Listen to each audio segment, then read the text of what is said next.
Welcome to the World Philosophy and Religion podcast with Dr. Marc Gafni. In today's episode, we are building to one essential question, which is how do we actually ground our laws? We speak about social structure being the laws that we use to govern society and our social lives. But the question is, where do those laws actually root? What are the values that create the laws, and where do the values actually come from? So today, Dr. Marc Gafni is going to guide you through a few different topics that all build into some answers to those questions of how do we ground our laws in true value. I hope you enjoy this episode with Dr. Marc Gafni. Welcome. I am ecstatically delighted to be here. And I apologize, not in the sense of it's not a done something wrong apology, but sorry, I'm not feeling well the last 8-9 days. So, oh my God. I am so happy to be here. I'm so completely crazy delighted to be here. And I've actually been able to work through the week pretty intensely, but I have not been able to do kind of talking. Does that make sense? I want to try and run through this. I want to kind of locate where we are. It's an insanely important week. We're not going to do this week the third installment of The Wounded God, which is the course we're in. We're going to delay it for one more week, just because I can't quite envision getting through 2 hours of talking. So I'm going to try and delay it for kind of one more week. Okay. But I do want to do a kind of a whole kind of thing. Okay. I want to do like a whole thing here, which has got a big beginning, middle, and end. And it's a next step. Okay. So we ready, everybody? Everybody ready? Okay. So we're here in one mountain, many paths. We're in one mountain, many paths. We are not here to entertain, although some wisdotainment along the way is always okay. We're not even here just to form a community, although forming a community is the essence of what we're doing from a certain perspective. We're not here to teach spirituality or science or anything like that. We're not really here to do that. There's places in the world that teach spirituality, and there's places in the world that teach science. So we're not doing that. Okay. Although some of that may happen a little bit along the way. So we're here in this moment, in this time between worlds, poised between utopia and dystopia, in order to avert suffering of intense degrees and to fulfill potentialities for joy, for goodness, for aliveness, for humanity, for what it means to be human, for the evolution of culture and consciousness, which is the evolution of love, and for locating ourselves in that, for finding our own personal way in that, and understanding where we stand and how we can stand at this juncture in the world, at this moment as we face for the first time in human history existential risk to our very existence, that we've called many times either the potential death of the humanity, which, as I mentioned last week, I talked to one of the key players in this world last week, reached out to me after an article we had written, and hopefully we're going to talk this week in more length. We spoke last week very briefly, exchanged a bunch of text messages, and I called him accidentally from the airport, and he just wrote me, basically, we're going to all die. I said, oh, okay. I got that position's clear. And he's a pretty serious player. So that's the death of humanity. And the death of humanity means that there are cascading contradictory systems that are each acting according to their own optimized ends in rivalrous conflict with other systems, but we live on a planet in which we're unbearably intimate with each other. So therefore, our civilization is no longer local. We have a global civilization, but these system clashes that are driven by perverse incentives and optimized imperatives in which you optimize your system, you sub-optimize the rest of the system, that are then animated by exponential technologies that have exponential capacity to wreak havoc with reality. They're all clashing into each other with no organizing system, with no orienting frameworks, with no shared story of value, with no shared principles and first values. And so therefore, this rivalrous conflict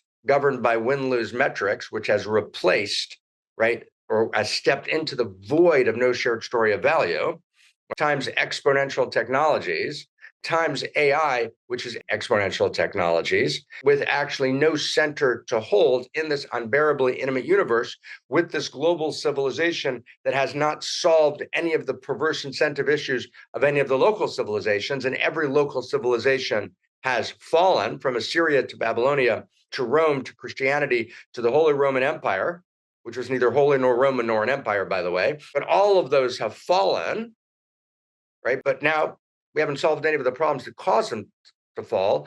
All those problems have been exponentialized by exponential technologies. It's now a global civilization, right? But there's no reason to think it won't fall. But this time when it falls with exponential power. That's called the death of humanity. You get that?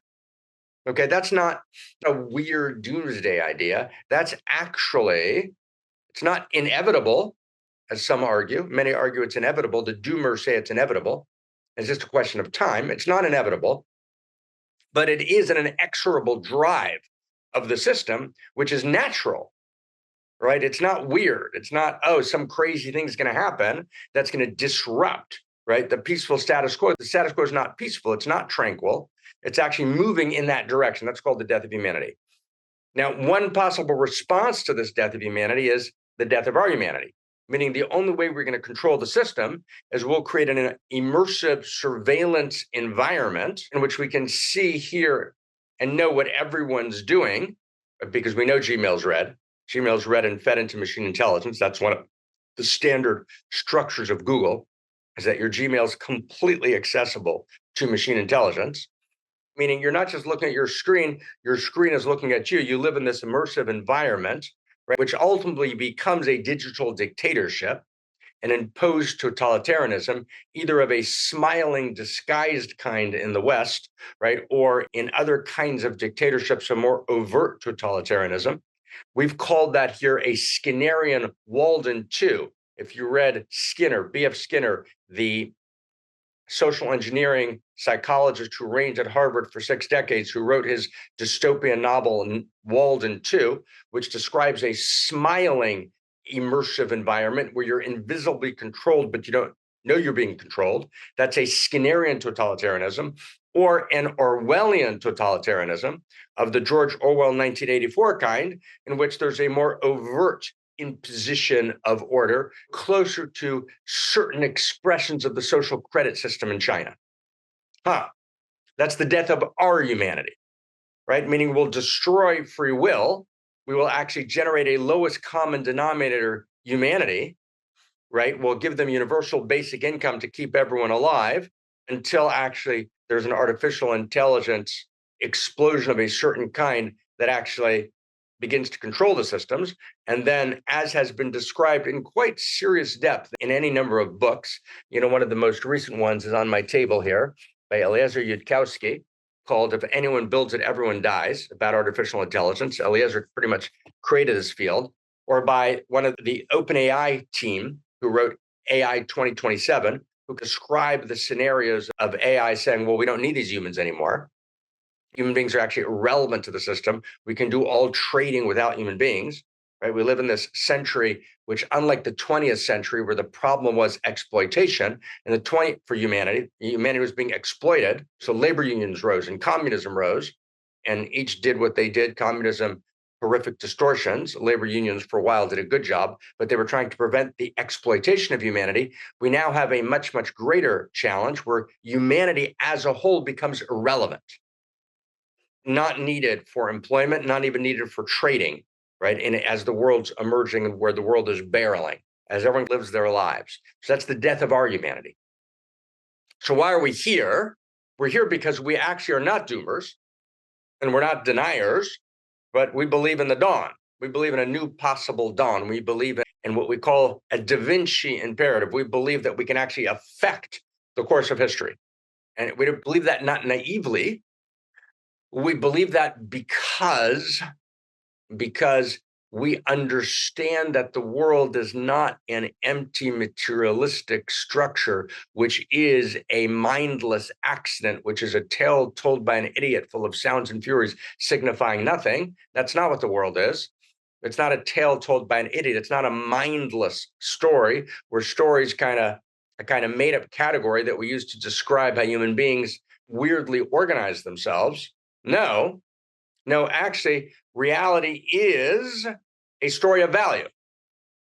And the universe is an amorous cosmos.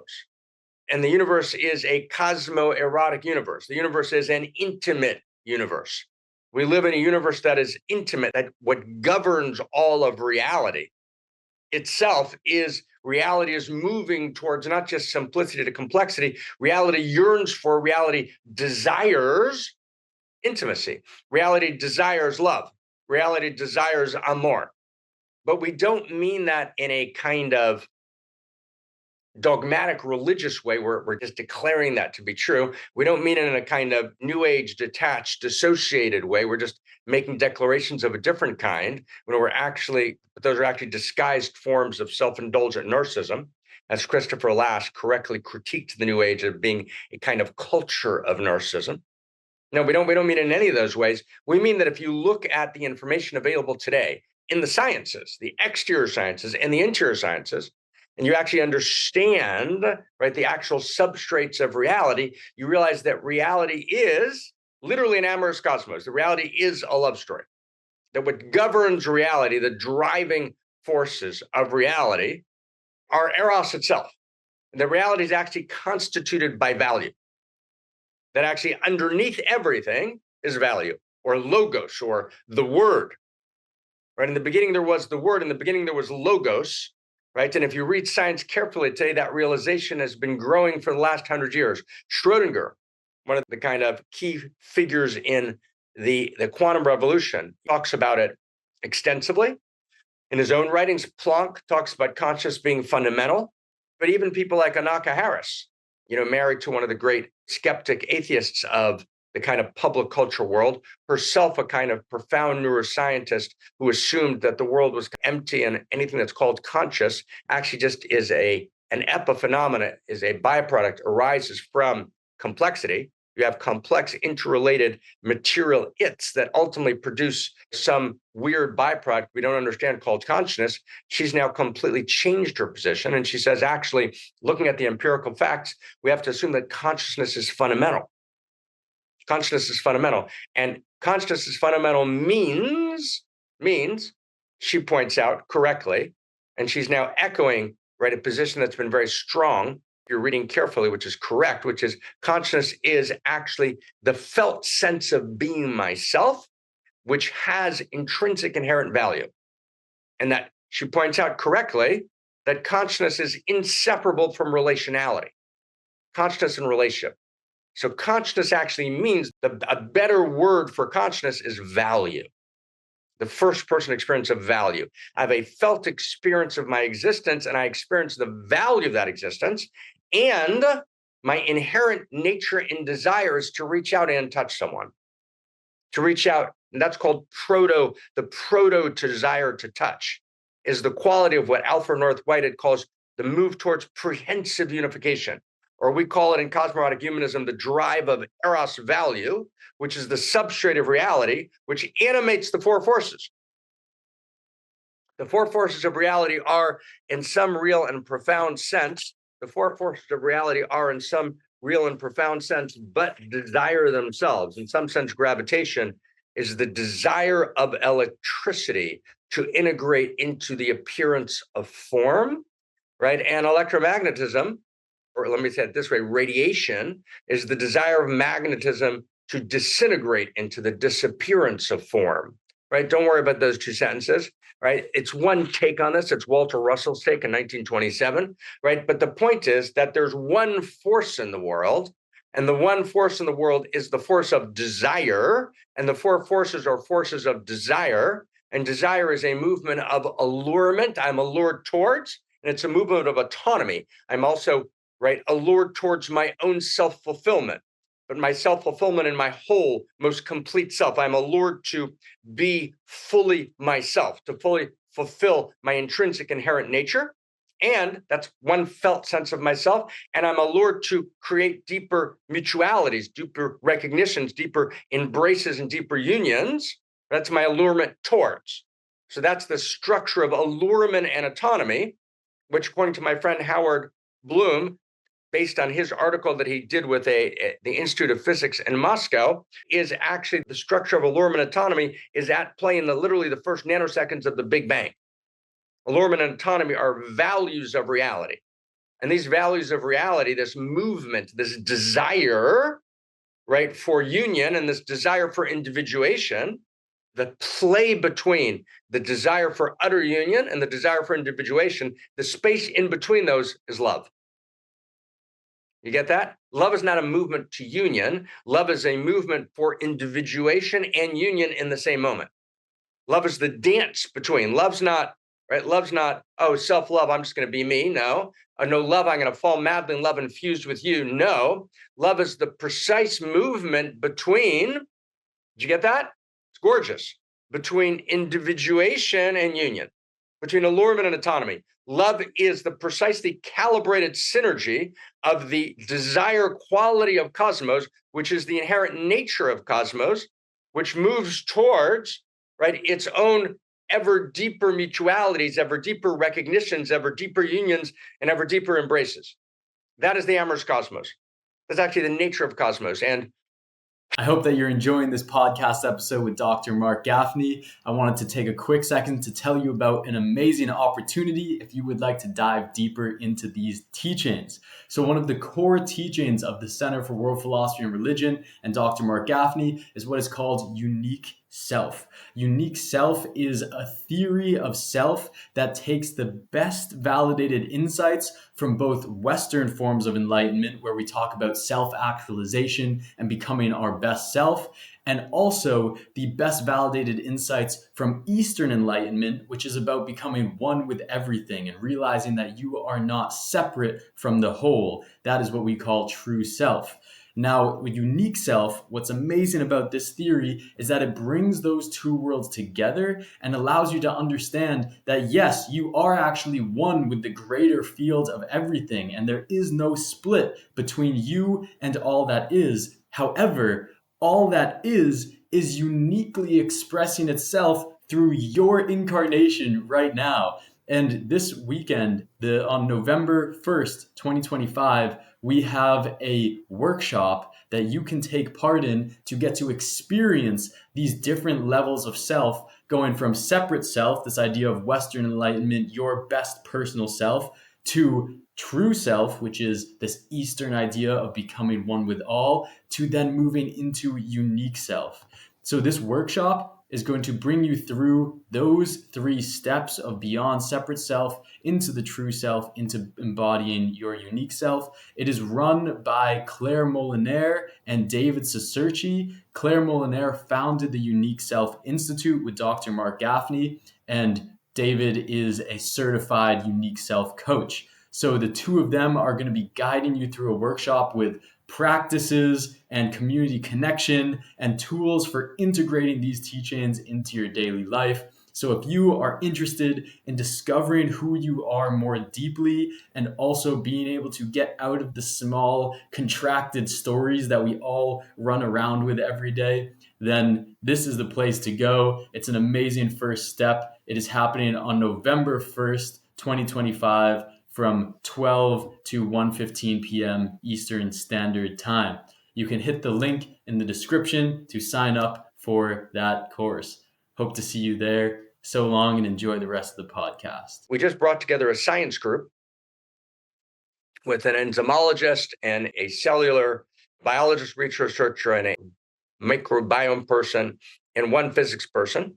And we're looking at actually each of the first principles and first values that we've articulated, right? We have an oral essays version of first principles and first values. Then we have a David J. Temple version. David J. Temple, if anyone here doesn't know, is the collective authorship we're writing under at the center to actually articulate this new story of value.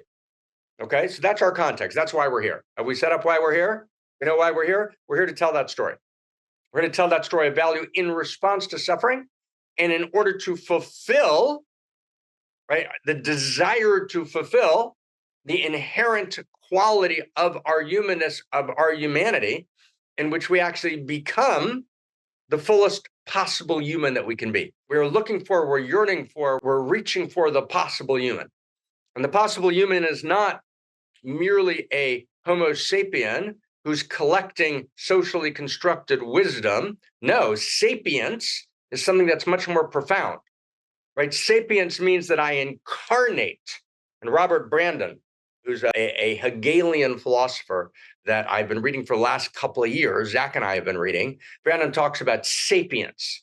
And by sapience, he doesn't use these words, but I'll use these words. Sapience means that actually I'm coded with value. Sapiens actually is what we're calling Homo Amor, that there's actually an inherent evolutionary process in which we explode into the first Big Bang, matter. Matter then goes through all of its stages, triumphs as life, second Big Bang, right? The biosphere, we go through all the stages of the biosphere, we triumph as the third Big Bang, the noosphere, if we can borrow from Russian cosmists of kind of I don't want to date the cosmos, kind of 1900 to 1920. And that's, I think this particular term, the noosphere, was somewhere between 1910 and 1920, I think 1917. But the noosphere, it's the world of, right? We go into the world in which information and meaning disclose themselves. Obviously, they're no longer hidden, which is the world of culture. That's the third Big Bang. That's the emergence of the depth. Thank you. That's the emergence of Vernadsky. It's the emergence of the depth of the self-reflective human. So we go from matter to life to mind, and he's Ukrainian, thank you. We go from matter to life to mind to the depth of the self-reflective human mind. But then we think that the self-reflective human mind just goes on forever as it is. It doesn't. Just like matter triumphs in life, and life triumphs in the self-reflective human mind, so the self-reflective human mind of the human being also goes through stages of evolution until there's another explosion. That's where we are. We're at this moment where we're poised between utopia and dystopia, and crisis is an evolutionary driver. Our crisis is a birth, and our crisis, like it always does, is now pressing us into, right, the next stage of not breaking down only. Whenever there's a possibility of breakdown, as we are in this moment, there's also a possibility of breaking open, of breaking through. And so evolution moves through its own inherent drive for ever deeper expressions of value. And part of that inherent drive is there's a narrative arc of a story, and the story explodes when there's a crisis. We're now at this moment of crisis, right? When there was a moment of crisis and single cells were dying out on the planet, we had an oxygen crisis, which over a long period of time produced multicellular world, which then produced us. So now we're at a moment of crisis where between utopia and dystopia, our crisis is a birth. Crisis is an evolutionary driver. And there's this potential emergence, not a breakdown, but a breakthrough of the new human, of the evolutionary human, of not merely Homo sapien, but Homo Amor. Homo Amor. Homo Amor. Homo Amor means we take off the armor, as Christina loves to say, Dr. Kincaid, right? We take off the armor, right? We become Homo Amor. We go from Homo armor to Homo Amor. This new human emerges. And this new human, right, is alive. This human is an incarnation of conscious evolution. Not that evolution's becoming conscious. Evolution was always conscious. Thank you. But we become conscious that we are unique incarnations of evolution, right? The evolutionary process, the evolutionary impulse animated by desire, right? Animated by the Eros value, which itself animates the four forces, the strong and the weak nuclear, the electromagnetic and the gravitational, right? Those are actually words for desire. The one force, as Walter Russell realized in 1927, the one force is desire. Reality is a movement towards of desire. Reality is moved by desire and need. That's what moves reality. Reality is moved by desire and need. That's what moves reality. Desire and need move reality. Evolution is Eros in action. Evolution is love in action in response to need. Evolution is love in action in response to desire. And desire and need are two faces of the one. Need is the inner quality of desire, and desire is the radiant, smiling face of need, sometimes smiling and sometimes contorted in agony. So the radiance of need is desire, and the inner yearning of desire is need. But need and desire are inter-included in some fundamental way. Okay?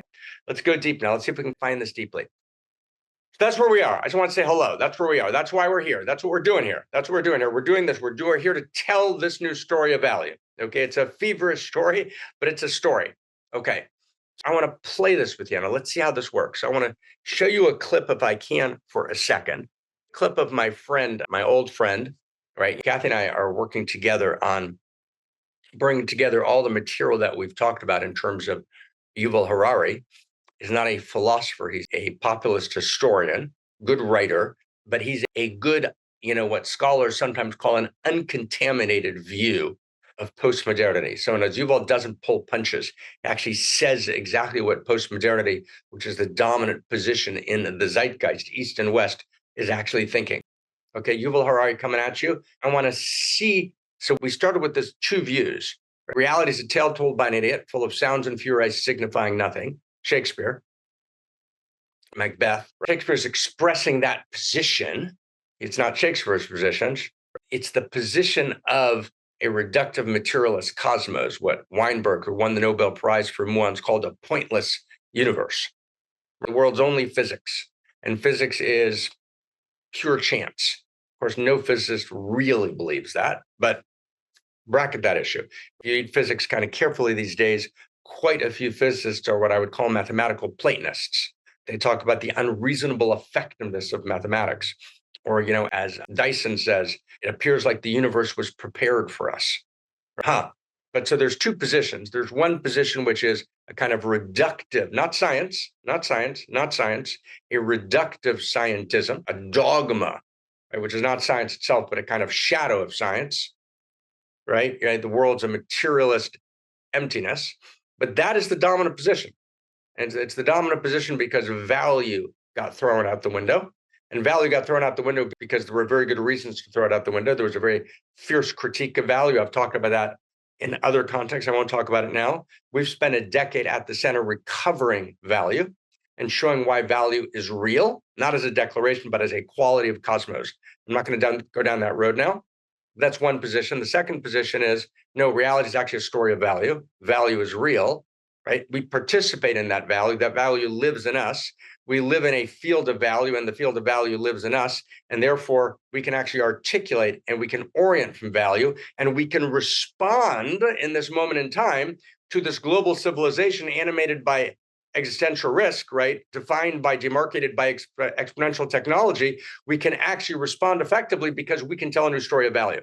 And because we all live within that story of value, we can tell a new story of value that's actually not a declaration, not imposed. It's not a short we put up on YouTube to persuade everyone. No. We actually go so deep into the very fountain of knowing itself, the very fountain of gnosis, the very sources of knowledge itself, that we actually bring together in this profound way the deepest readings of the sciences.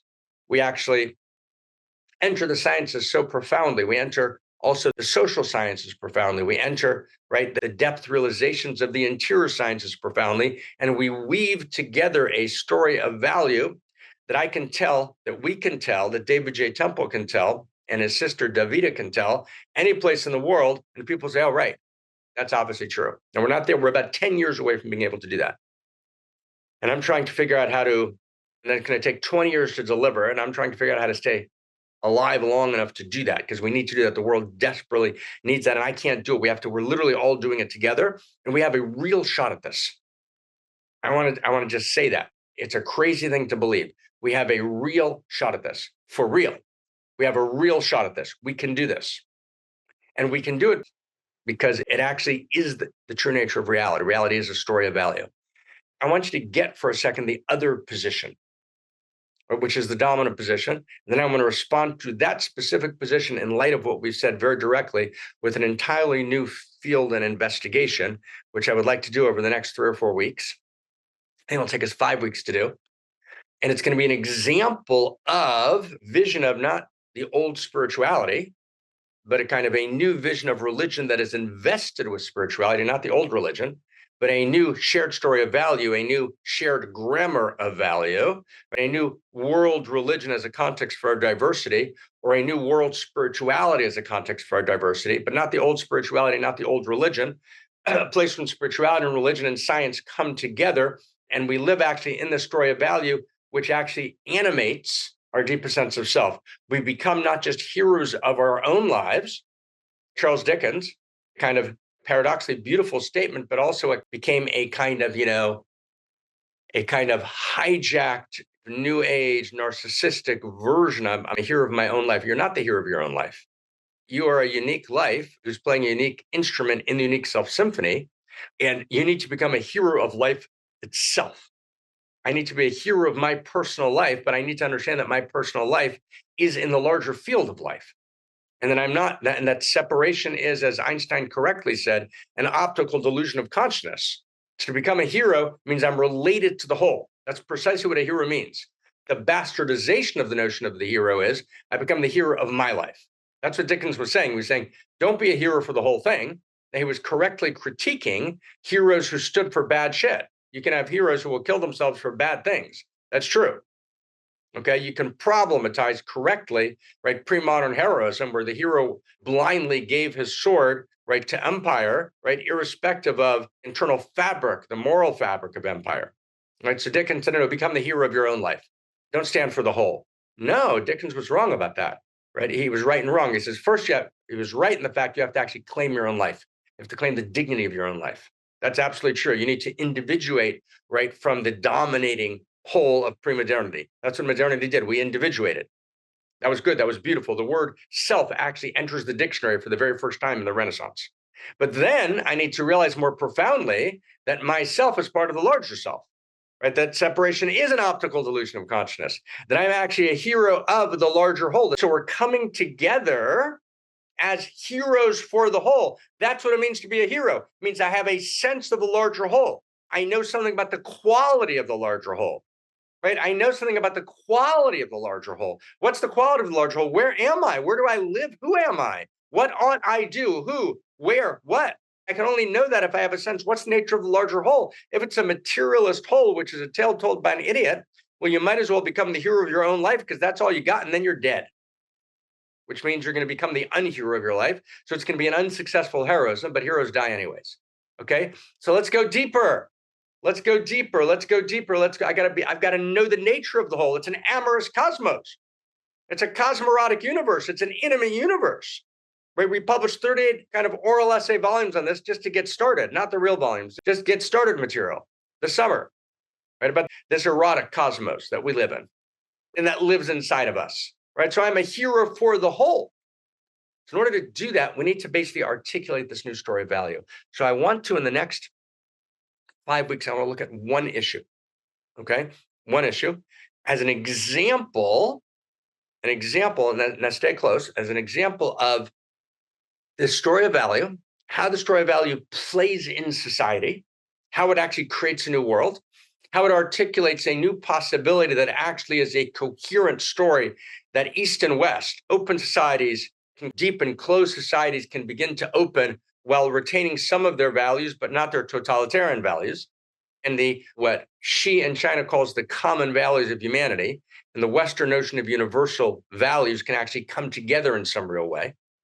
And Xi's common values of humanity are about the emphasis on communion in the whole, which got distorted and destroyed in communism, which tragically killed more people than any other system in the 20th century. And let's not have a liberal American kind of strange, weird embrace of communism, as we see in kind of these kind of strange embraces of Putin's not really communism, obviously. Elena knows much more about that than I do, but these strange liberal embraces of Putin that seem to be taking place. That's insane. That's insane. Let's not be insane. But I'm talking about, right, there's a both East and West profound intuition. There's a Western intuition about the individual. There's a kind of Marx had an intuition about the whole, right? About the kind of the quality of the whole and the quality of the larger communion. Those can be brought together in some deep, profound way, right? In a shared story of value. And so I want to kind of show very precisely how that might work, okay? How that might work. And the material that I want to start to share with you is we're going to publish this material both in our classical David J. Temple volumes, right, and in a series of legal journals. And we want to actually reach out and do two more forms of publishing. We're going to publish both as David J. Temple, so Jung, you guys have heard of Jung, J-U-N-G, Jung, publishes through his wife, Emma, who starts Bollingen Press. We would have never heard of Carl Jung without Bollingen Press. He had a kind of controversial life on many grounds. And had his wife not created Bollingen Press, there'd be no Carl Jung. So we've created our own press. Aubrey Marcus actually stepped in to actually create the World Philosophy and Religion Press, which is really important. We've also created something called, we haven't created, but we have a relationship, right, with something started by Russ Volkman and Keith Bellamy called Integral Publishers. Those are the two publishing arms. The major one's World Philosophy and Religion Press. And actually, Brett Thomas is actually now the president of World Philosophy and Religion Press, together with Suzette. And we published our books this summer under those monikers. And you can find them on World Philosophy and Religion Press and on Integral Publishing. I think they're already there. You can find them on Amazon. But there's a much deeper next stage of publishing, which is the actual key volumes of David J. Temple.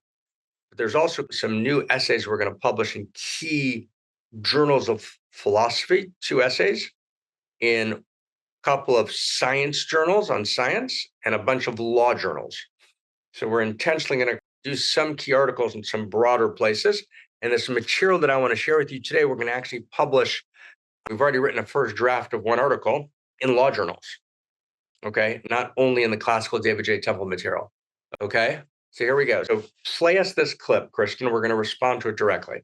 Okay, I want you to see this is the classical position in culture. This position was endorsed. In other words, Yuval's work was directly endorsed by Barack Obama. And I've said this 1,000 times. You guys can repeat the sentence, by Bill Gates, by Jeff Bezos, but I can also go through, 50 people in Europe, 50 people in Asia Minor, major leaders in Africa. Yuval, great job. This is great. This is a story of our humanity. Listen to what he's saying. Take it away. Many, maybe most legal systems are based on this idea, this belief in human rights. But human rights are just like heaven and like God. It's just a fictional story that we've invented and spread around. It may be a very nice story. It may be a very attractive story. We want to believe it. But it's just a story. It's not a reality. It is not a biological reality. Just as jellyfish and woodpeckers and ostriches have no rights, Homo sapiens have no rights also. Take a human, cut him open, look inside, you find their blood, and you find the heart and lungs and kidneys, but you don't find there any rights.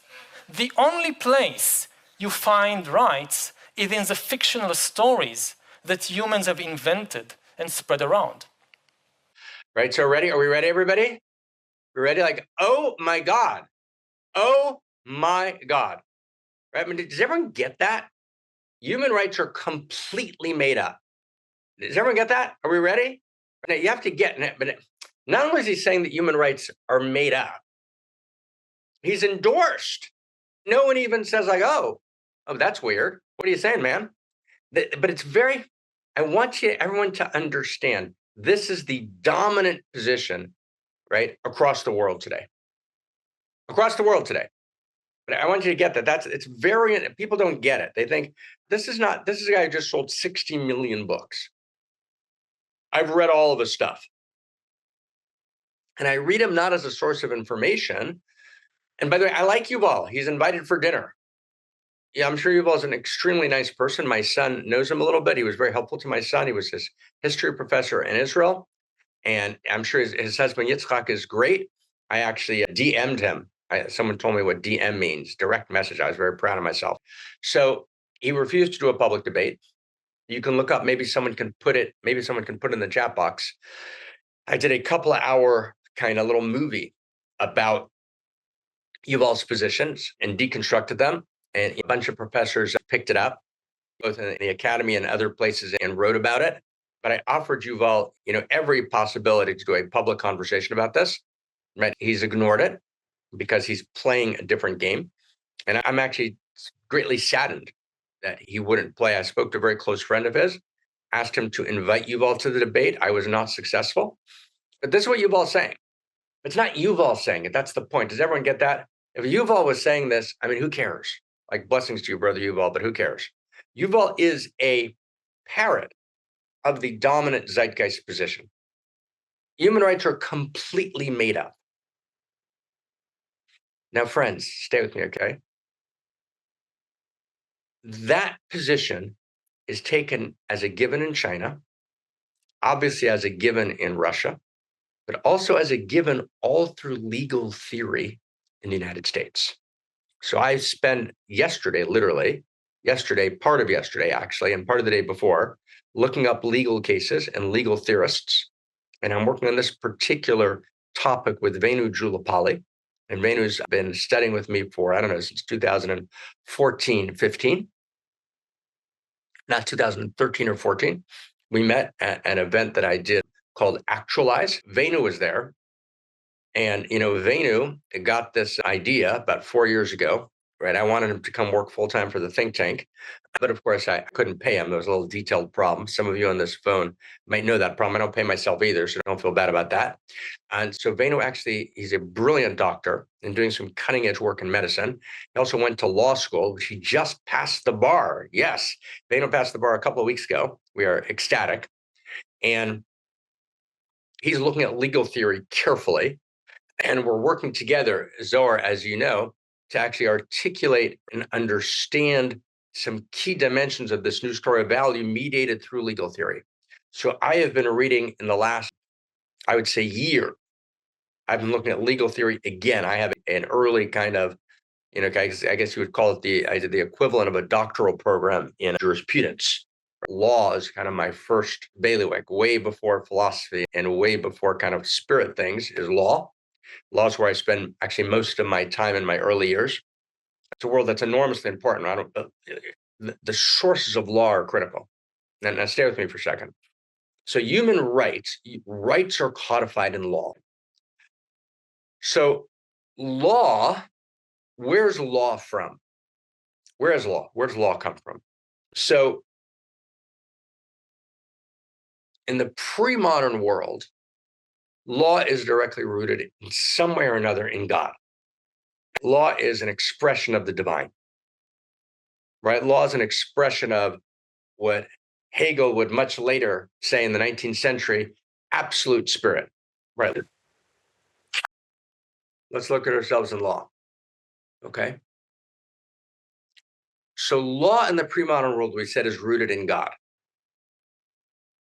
In one way or the other, either directly through revelation or through a mediated process of reason, which discloses what Aquinas called natural law, that the law of God is encoded in nature. Now, that's not a bad idea, okay? That's not a bad idea at all. That's correct, this idea of natural law. Natural law is a very, very important idea. But natural law got destroyed by the contemporary world because natural law made the claim that God's law is encoded in nature and it is unchanging. It never changes. So it didn't know how to actually take into account evolution. Natural law theory is before evolution. For example, when Aquinas says that sex is only possible if it has the possibility of direct procreation, so therefore pretty much all birth control is a violation, right? Which is a very powerful idea. That idea, right, remained a fixed idea and didn't evolve in any way. Or, right, this particular notion of, let's say, God's, the Christian notion of the dominance of the church being the ecclesia, the church being the Catholic Church, particularly being that which mediates the word of God, that became understood as part of natural law. So natural law made two big mistakes. One is it claimed authority where it didn't have authority. So it took dimensions of theology and made them into natural law. But B, it also claimed that natural law was such that it froze ethos into particular expressions, right? So the position on contraception of the church formulated by Aquinas in many ways remains the position, not exclusive. It remains much of the position on contraception today. And there's no wider, deeper sense in which sexuality, for example, could be embraced as a value independent of contraception. Right? As there could actually be two values of sexuality. One would be sexing for its own sake, right? Sexual eros for its own sake, right? And the second would be sexual eros for the sake of procreation. But actually, what Aquinas did is he freeze-framed a particular reading, which actually had theology mixed in with it, which was that actually the human body was by itself problematic. And the only reason we do sexuality because, as it says in Corinthians chapter 7, verse 9, if they cannot contain, let them marry, for it's better to marry than to burn in hell or to burn with desire. So desire is a disqualified quality of cosmos, right? And natural law says that it's better to marry and have sexing within the context of marriage than to either burn in hell or burn with desire, right? A misunderstanding of reality, a misunderstanding of desire as the core structure of reality, which wasn't available, right, to Aquinas, not scientifically and not spiritually. And the notion that sexing as an independent value, although there's an occasional church encyclical that will talk about the kind of affiliative or palliative quality of sexing, ultimately that was dismissed and procreative sexing became the correct way to sex, and that became natural law. That's where natural law got in trouble. Does that make sense, everyone? That was a very brief discursus into natural law, both in its power, right, and its limitation. So natural law, the natural idea that actually reality, that divinity is encoded in nature is a beautiful idea. That's a correct idea of natural law. But the way natural law expressed itself got destroyed by modernity. So modernity's got to figure out what's the source of law. Everybody with me? Who's with me? So in modernity, modernity has these basically two positions. One position in modernity, it's the major position, argued by David Hume. Is this too much for everyone? Okay, just a few more minutes. Okay, here we go. In modernity, modernity's major position, argued by David Hume, is that actually law is not sourced in the divine. Law is a purely human creation. That was the major position. Okay, that was the major position. A second position, argued by the likes of the Cambridge Platonists, or the likes of Comenius, right, or the likes of Adam Smith, who was greatly influenced by Islamic mysticism. Adam Smith, the great writer and capitalist, didn't only write in Capitalism, The Wealth of Nations. He wrote a book before The Wealth of Nations called Moral Sentiments, about moral sentiments, right, about the nature of actually value. And again, Smith was deeply influenced by Islamic mysticism. So Smith, or the Cambridge Platonist, or Comenius, who's one of this Czech from Moravia, who's this, essential creator of liberal education, and he has his invisible college, right? They actually were natural law theorists, and they tried to work out natural law. They didn't quite work it out. The perennial philosophers, whose predecessors were people like Marcello Ficinio and the Florentine Platonic Academy, or Pico della Mirandola, his oration on the nature of man, right? Or Da Vinci, Leonardo da Vinci, right? My favorite person, right? So these are predecessors to natural law philosophy. They're arguing for some form of natural law, but they don't work it out, right? They don't work it out. They don't work out the problems of natural law. Now stay with me really close, okay? We're gonna go like crazy deep for a second, everyone. So everyone in modernity still talks about law. Law becomes the source of value. But where's law taking value from? So law just declares itself to be an expression of value, but doesn't tell us where value is from.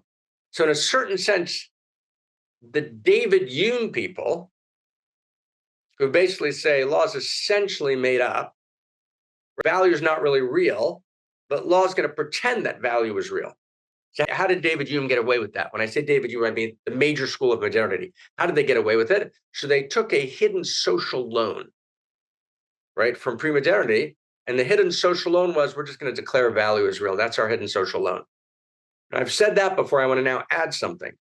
Okay, so but Comenius and the Cambridge Platonists and Adam Smith, they also didn't work out the issues of natural law. Okay, so what they did is they didn't take out a hidden social loan from pre-modernity to declare value as real. They wrote a promissory note. Does everyone get what I mean by that? A promissory note, a note into the future. We're going to work out how value is real. We're not sure why it's real, but we're sure that it's real. We're sure that natural law is rooted in the divine, but we haven't really worked it out well. But we're going to promissory note into the future. We're going to work it out. Okay? Does that make sense, everybody? And what do they have to work out?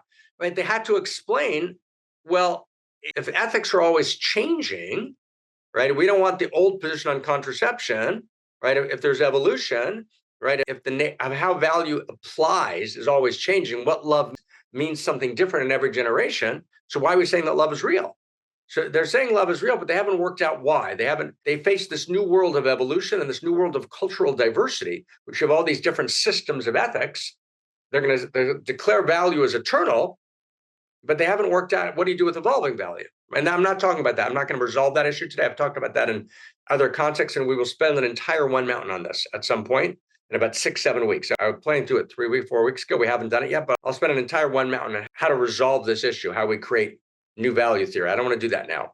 But in any case, that second strain in modernity, it claimed that value is real and that law is rooted in value, right, didn't actually explain how you could root law and value. So they wrote a promissory note into the future. We're going to work that out.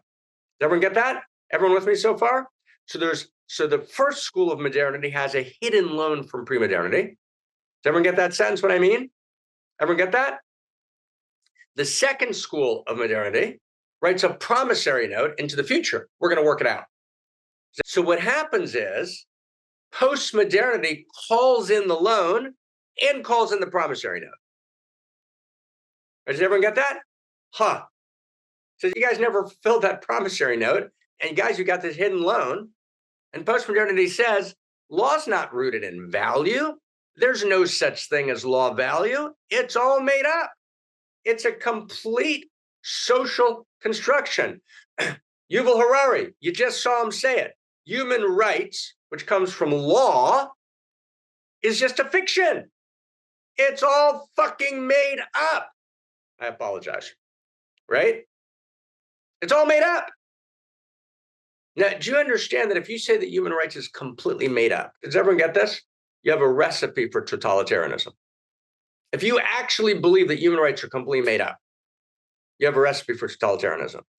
Okay? Now, I want you to stay close with me for a second, okay? And here's the crazy thing, okay?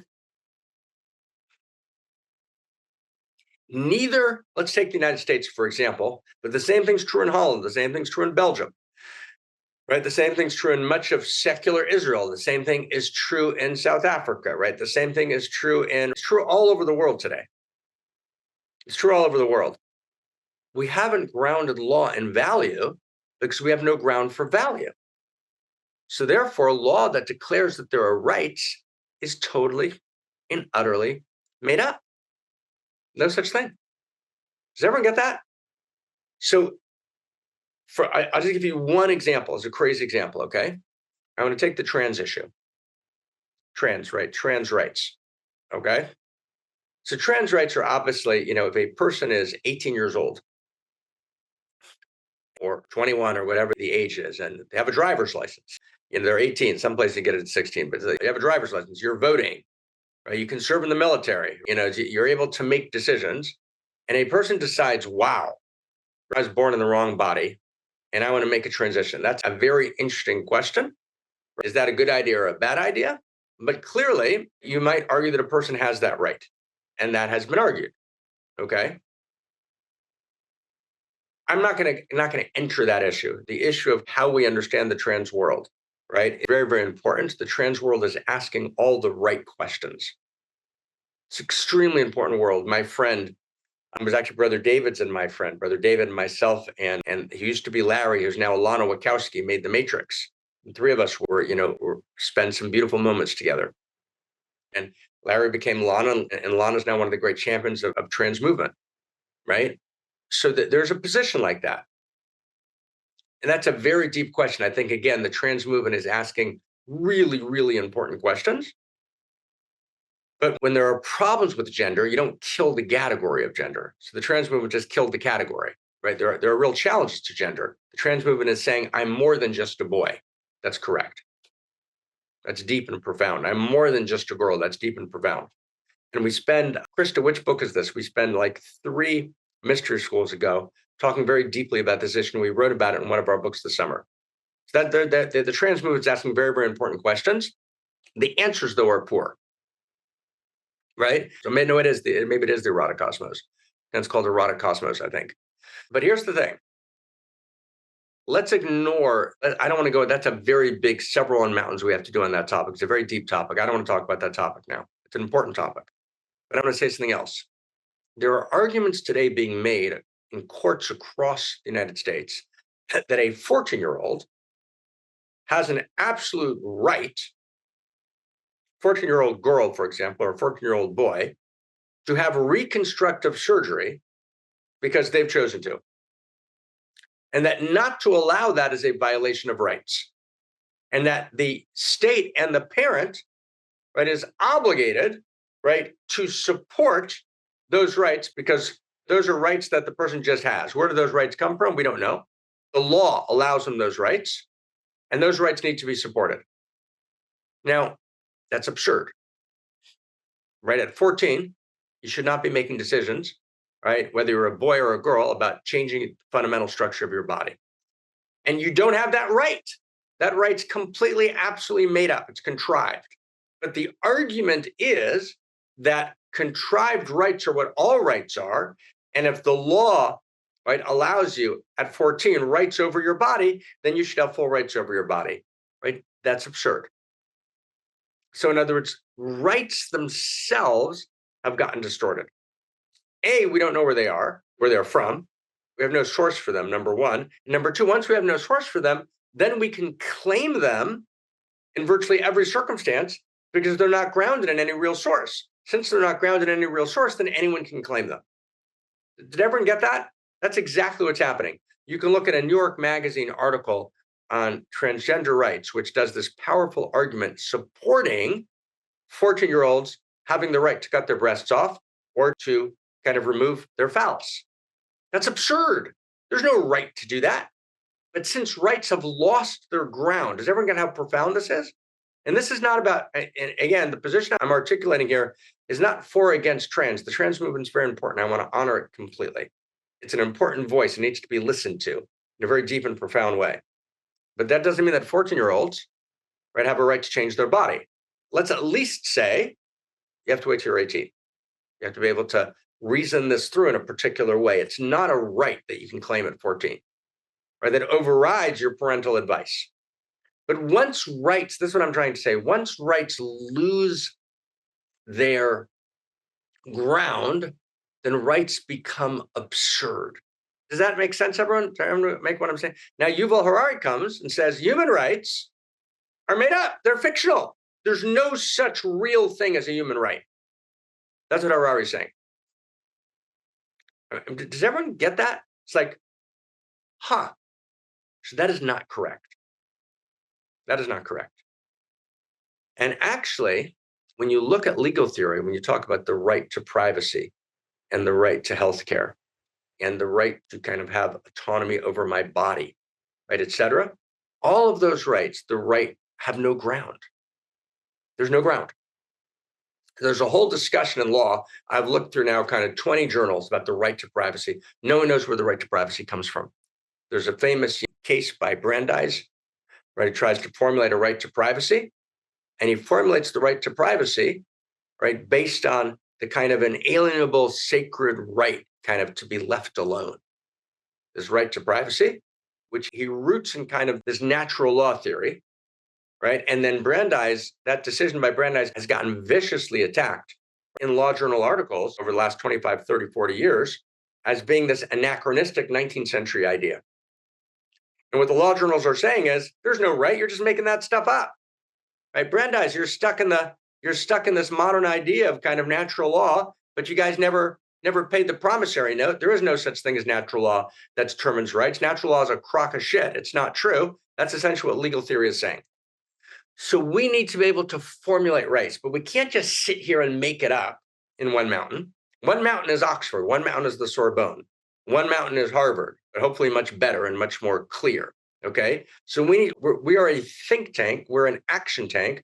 We're an activist movement. We're a social protest movement. But our social protest is, our job is to be the new Florentine Platonic Academy. We're in the middle of the Renaissance. We're poised between utopia and dystopia. We've got to take things seriously. We need to reformulate rights. So stay with me, okay? So here's how rights work. There's a five-fold thread. Okay? Need. There's a structure of need in the cosmos. After need, there's desire. Need is one. Two is desire. So there's needs and desires. We're gonna do an entire week on need and an entire week on desire. Okay, but I just want to get the thread. So there's needs and desires. Cosmos is structured by need and desire. Okay, you got this? Okay, cosmos is structured by need and desire. Need and desire disclose value. You get that? Need plus desire disclose value. We're gonna have to talk about the relationship, right, Lena, between need and desire. What's their relationship, right? But need plus desire disclose value. Value grounds rights. And rights create responsibilities. So here's the thread. Okay, the thread sounds simple, but it's not. It's very elegant. And it took me a decade to work out this thread. It's a big deal. It's really it's needs, desires, value, rights, responsibility. Okay, so we're going to do a week on needs. What does it mean? What are needs? We're going to do a week on desire. Then we go to value.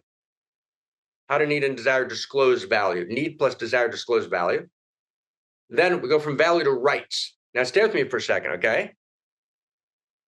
So in the last 5-6 weeks, I've tried to write about the structure which I'm calling the rightness of cosmos. There's a rightness in cosmos itself. Did everyone get that sentence? There's a rightness in cosmos. Cosmos has a structure of rightness. There's a quality of rightness in cosmos. And that quality of rightness goes all the way down and all the way up the evolutionary chain. And rights are a disclosure at a particular stage of the third Big Bang of human consciousness of the quality of rightness in cosmos. Right? Does that make sense? Everyone get that sentence? Because we're gonna spend a week on that on rights. We're a right source. So it's need plus desire disclose, right? Need plus desire disclose value, which births rights, which creates responsibilities.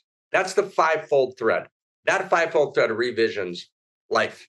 It revisions legal theory. It regrounds law and value. Now, again, stay close. You can't just reground law and value by declaring in some new age nonsense or some religious nonsense, right? That you've kind of, let's just say that law is regrounded in value because we declared it to be so. That doesn't work. We have to show that value is real. We have to actually pay the piper, meaning we have to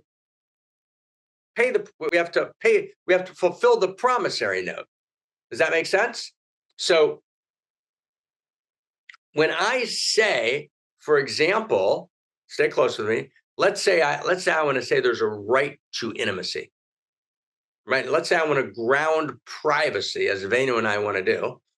I want to ground privacy in the right to intimacy. Okay, now there are some legal review articles that talk about intimacy, but they say intimacy is also made up.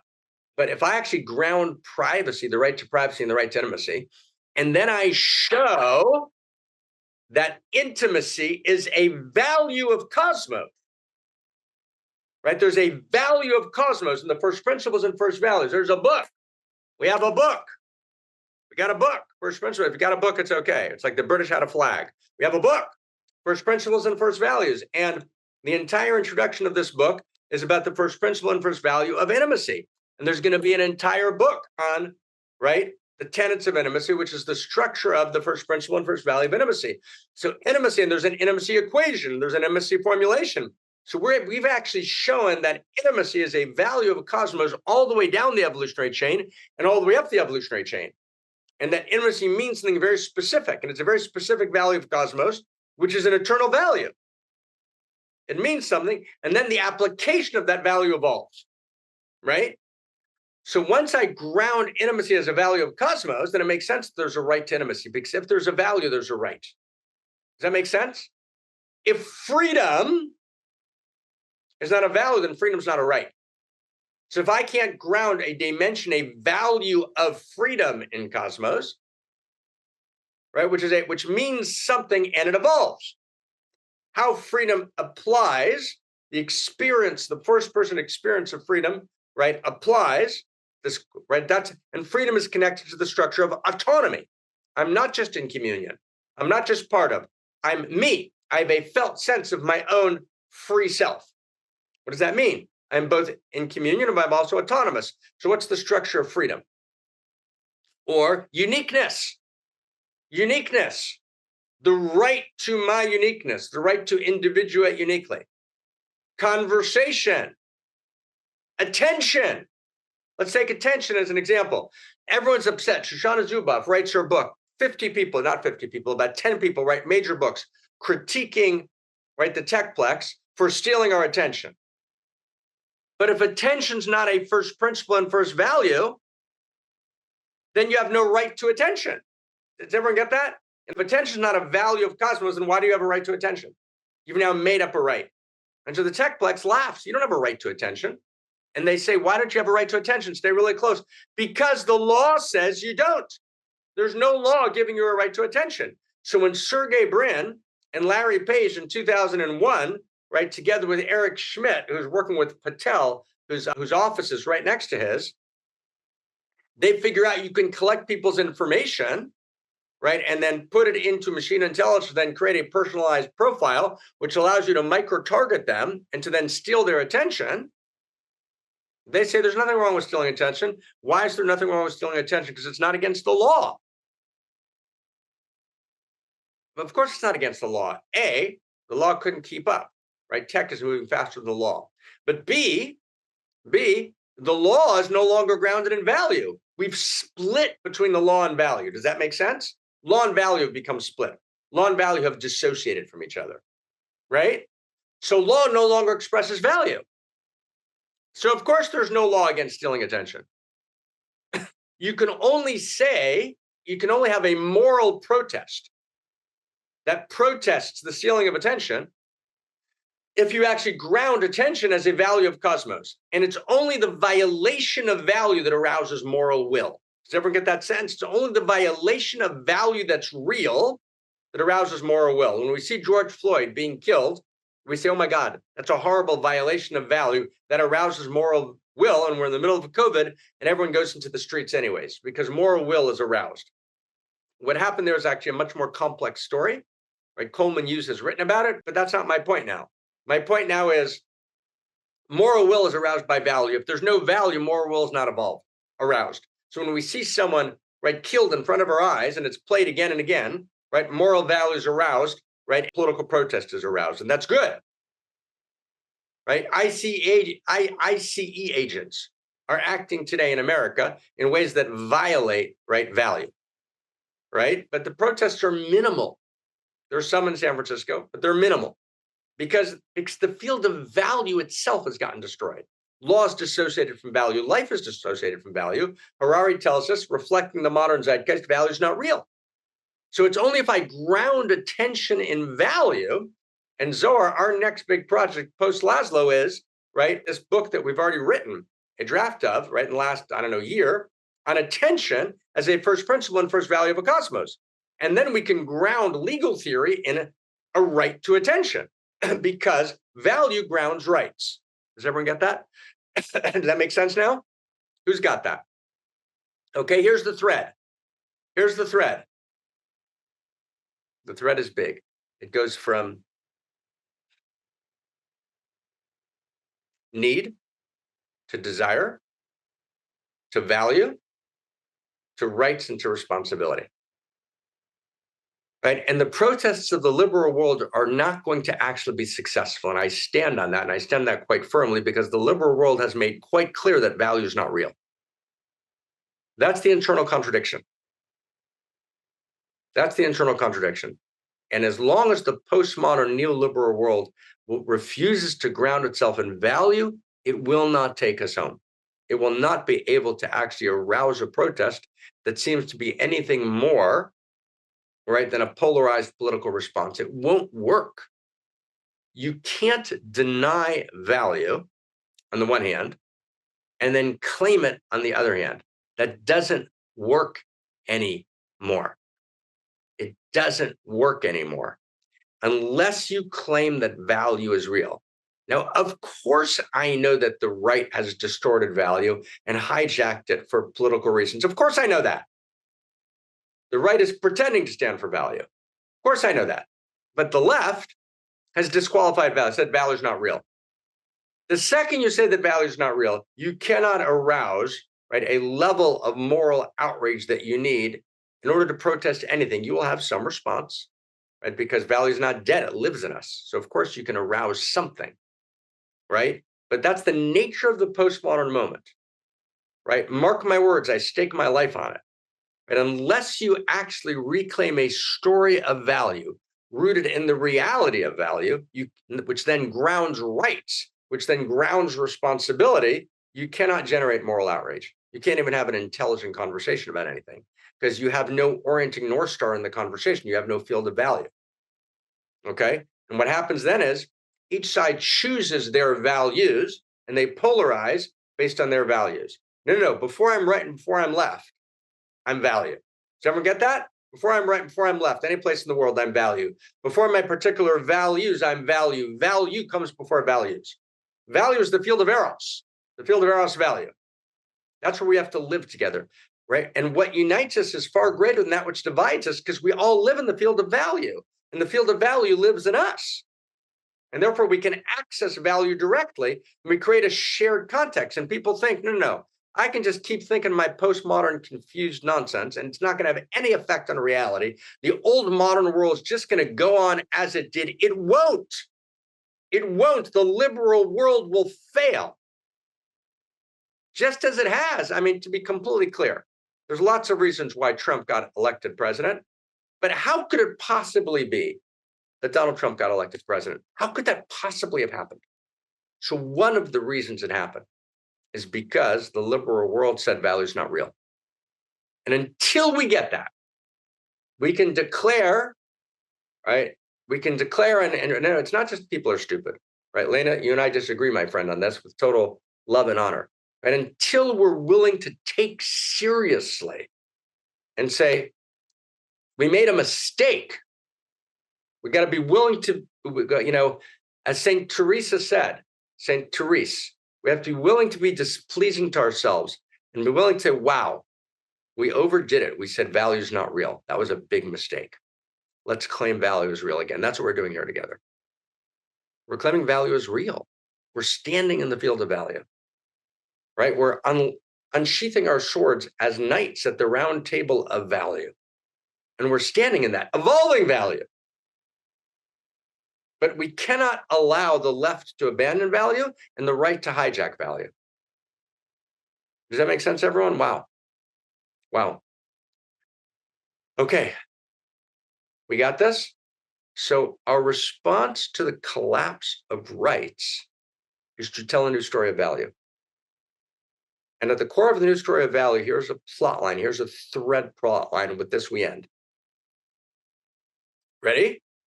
Need, desire, value, rights, responsibility. that thread reweaves the fabric of the real. I'm going to say that again. That thread reweaves the fabric of the real. Huh.